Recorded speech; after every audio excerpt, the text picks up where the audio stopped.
नयन सुन जिनकी ज्योति ब्रह्म गोदारती मिल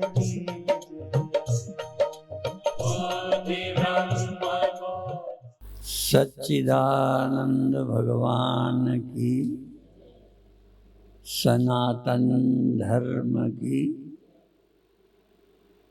गौ माता की, भारत माता की, गंगा जमुना माता की।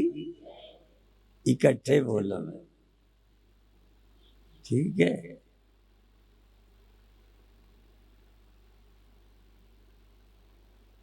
शास्त्र का काम है जो मनुष्य नहीं जान पाता उसे जनाए, और जनाने के लिए ऐसे ढंग से जनाए कि तुमको लगे ठीक है, क्योंकि जो तुम्हें ठीक नहीं लगेगा वो तुम स्वीकार नहीं करो। तो हम बताएंगे जो आप स्वीकार करेंगे। इस शरीर के रहते किसी को 25 साल, किसी को 50 साल, किसी को 60 साल, इससे ज्यादा भी कई के हो गए। लेकिन शरीर जन्मता है, जवान होता है, बूढ़ा होता है, खत्म होता है। पर इस शरीर के रहते शरीर कब दिखाई देने लगता है, कब दिखाई नहीं देता, ये सबके जीवन में हो रहा है। इसीलिए जब हम सुनाते हैं तो उन्हीं को जो इस तरह के अनुभव रखते हैं और थोड़ा भाषा समझते हैं। जगता सोता जानवर भी है, पर उसको हम कभी उपदेश नहीं करते कि जगते हो तो तुम्हें देह दिखने लगा, सो जाते हो तो तुम्हें देह का भान नहीं होता। जगता सोता है तो जानवर को ये समझने की जरूरत नहीं, उसके पास शब्दों का अर्थ नहीं। इसलिए ध्यान रखना, वही इस सत्य को जान सकेंगे जिनको भाषा आती है। और इसीलिए रामायण में एक कथा आती है कागभूषुंड और गरुड़ जी।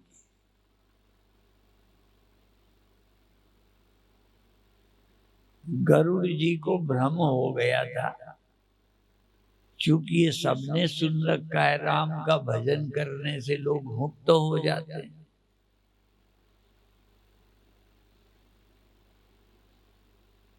तो गरुड़ को ये शंका हो गई, क्योंकि जब राम नागपाश में बंधे थे तो गरुड़ ने ही उसे काटा था। तो कहते जिसका नाम लेके लोग तरते हैं वो खुद ही बंधे थे। नागपाश सोई राम, क्योंकि लोग उनका शरीर देख रहे हैं, फंसा भी देख रहे हैं, पर राम क्या है पूरा पूरा नहीं जानते।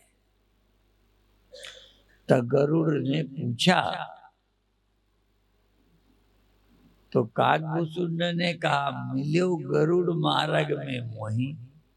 एक तो तुम मुझे रास्ते में मिले हो, तुम कहीं जा रहे, मैं कहीं जा रहा, आके रहो कुछ समय। कई बार हम रास्ते में बाथरूम जा रहे हैं तो कहते स्वामी जी एक बात पूछनी। मैंने कहा मुझे कर्तव्य दो। लोग समय भी नहीं देते। तो कागभूषुंड ने कहा कि एक तो तुम रास्ते में मिले हो, फिर एक समस्या और है, मेरी भाषा तुम्हारी भाषा अलग अलग है। खग जाने खगही की भाषा, तासे उमा गुप्त करी राखा। अब कोई मनुष्य समझाए चिड़िया को, चिड़िया चिड़िया की बात समझ जाती है। दुख में जैसे बोलती है कौवा, दुख में बोलेगा सारे कौवे आ जाएंगे, वैसे बोलेगा नहीं आएंगे। वो जान जाते हैं कि दुखी कौवे की आवाज।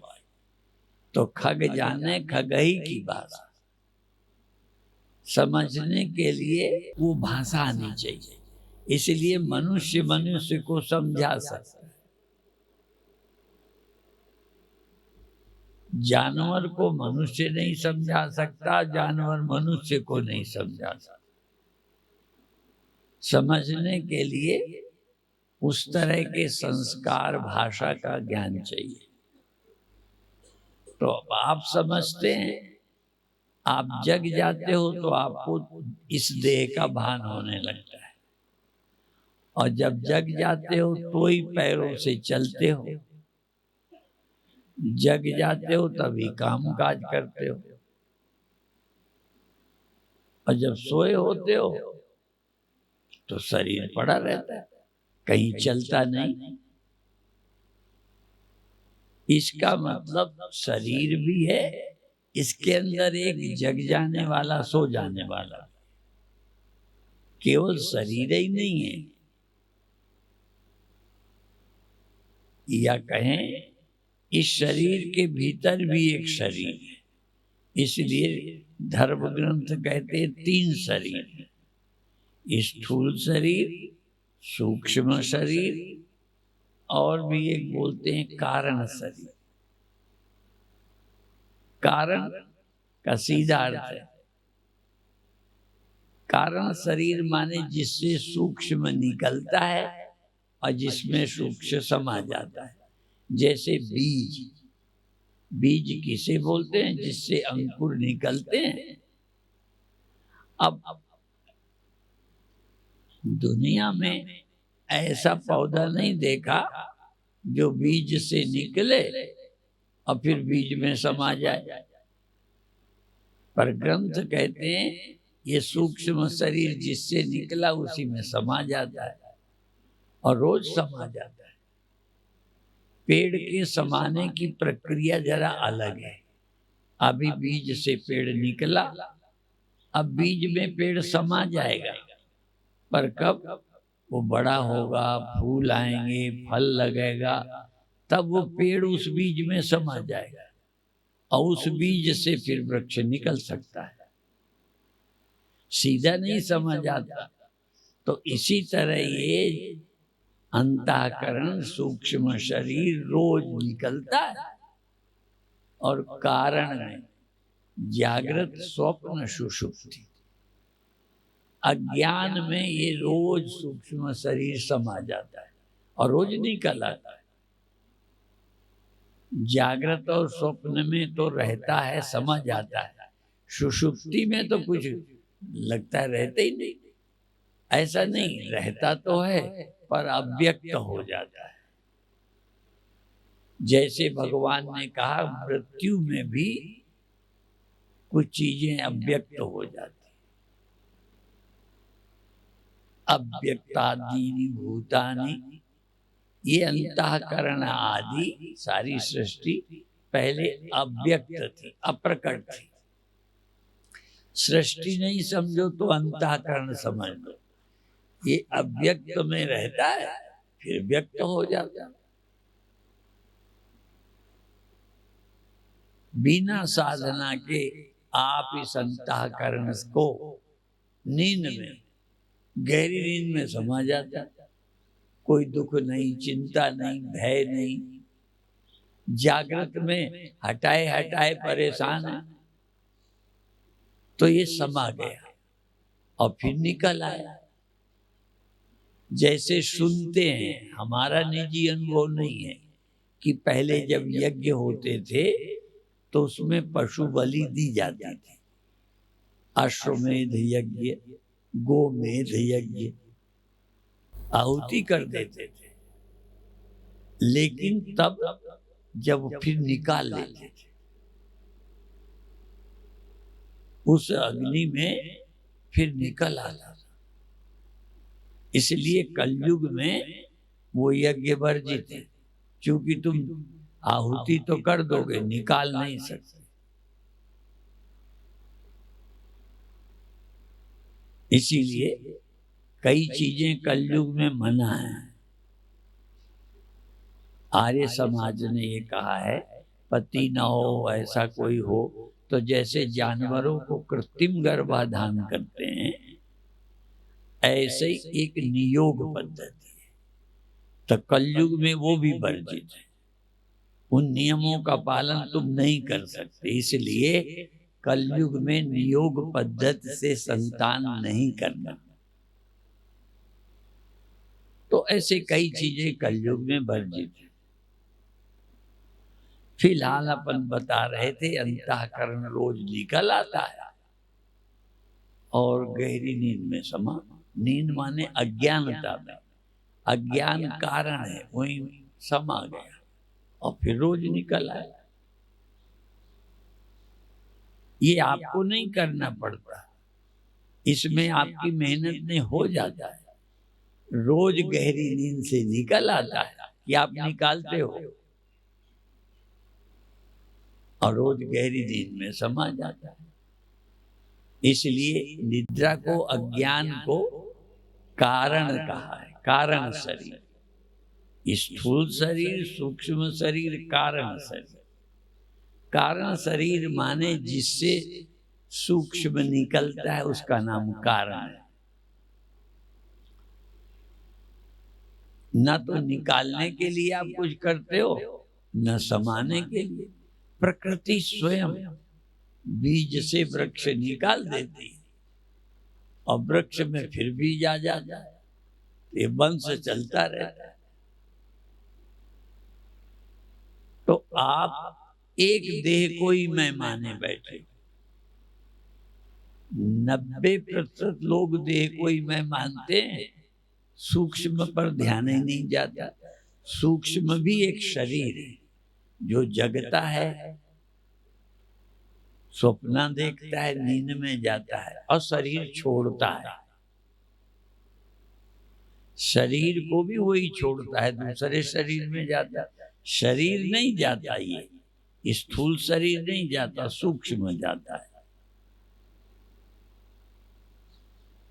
और बहुत लोग नहीं मानते, पर इसमें आर्य समाज बहुत मेहनत करता है। चूंकि वेदांती कह देते हैं आवागमन है ही नहीं, सदा न आना है न जाना है, मन का भ्रम मिटाना है, तो वो ऐसी चीजें बहुत खोजते हैं। जहां कोई बच्चा जन्मा, और शुरू में गीता प्रेस भी ऐसी बातें बहुत छापते थे, मेहनत करते थे। जहां कोई लड़का जन्मे और पहले जन्म की बताए। और ये हमने भी कई बार कहा, हमारी जन्मभूमि के पास एक बहुत अमीर चौधरी परिवार था, वो जमींदार थे, उनका मर्डर हुआ था। तो एक लड़का जन्मा तो उसने बता दिया मुझे किसने मारा था, और मेरी रिवॉल्वर कहाँ है, मेरी रिवॉल्वर का लाइसेंस फला जगह रखा है। और लड़के के बताने के अनुसार सब चीजें सही निकली। तो पूर्व जन्म की उसे याद आ गई। सबको नहीं आती। तो अधिकतर दुर्घटना से जो मरते हैं उन्हें पूर्व जन्म की याद आने की ज्यादा संभावना है। वो एक घटना याद आ जाएगी, जैसे यहाँ तुम्हारे साथ बुरा व्यवहार हुआ हो या अच्छा व्यवहार ज्यादा हो जाए, वो याद रह जाएगा, बाकी सब भूल जाओ। यहाँ कोई डंडा मार दे, फिर वहां जाके भूल जाओगे, और जब याद पहले वो आएगी जो डंडा मारा, वो याद आ जाएगी। और वो याद आ जाएगी तो कहाँ ठहरे थे, किसने डंडा मारा था, भोजन कहाँ कराते थे, वो ऐसे बाकी चीजें ध्यान में नहीं आती, एक आ गई तो लाइन लग गई। ऐसे ही अगले जन्म में इस जन्म की कोई दुखद घटना याद आएगी, फिर साथ साथ कहाँ रहते थे, हमारे माता पिता कौन थे, हमारा भाई बेटा कौन था, क्या क्या कैसा मकान, सब याद आ जाएगा। तो अब इस शरीर को छोड़ के दूसरे शरीर में यही जाता है, सूक्ष्म शरीर। अब जाने के लिए एक जगह होगे तभी खाली जगह में जाओगे, तो ब्रह्म आत्मा नहीं जाता। पर अभी आप आत्मा है ही नहीं, मरते हैं इसलिए कि देह हो, और जाते आते हैं इसलिए कि जीव हो। देह हो तो मरोगे, और जीव हो तो जाओगे, और ब्रह्म हो तो कहाँ जाओ, कैसे जाओ। पर ब्रह्म हम 2 मिनट को भी नहीं होते जो हैं। आज अभी एक हम पुस्तक पढ़ रहे थे, बहुत मजेदार उदाहरण दिया है। उन्होंने कहा कि ये पहले बताओ कि मुसलमान और हिंदू को मनुष्य होने में कितना टाइम लगेगा।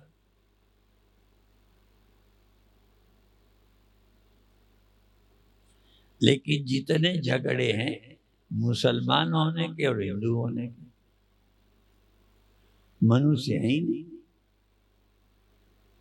तो अब मनुष्य होने में कोई बाधा है कि नहीं? है, बहुत बड़ी बाधा है। जबकि मनुष्य हो, पर मनुष्य होने में बड़ी दिक्कत है। क्यों? कुछ बन गए हो।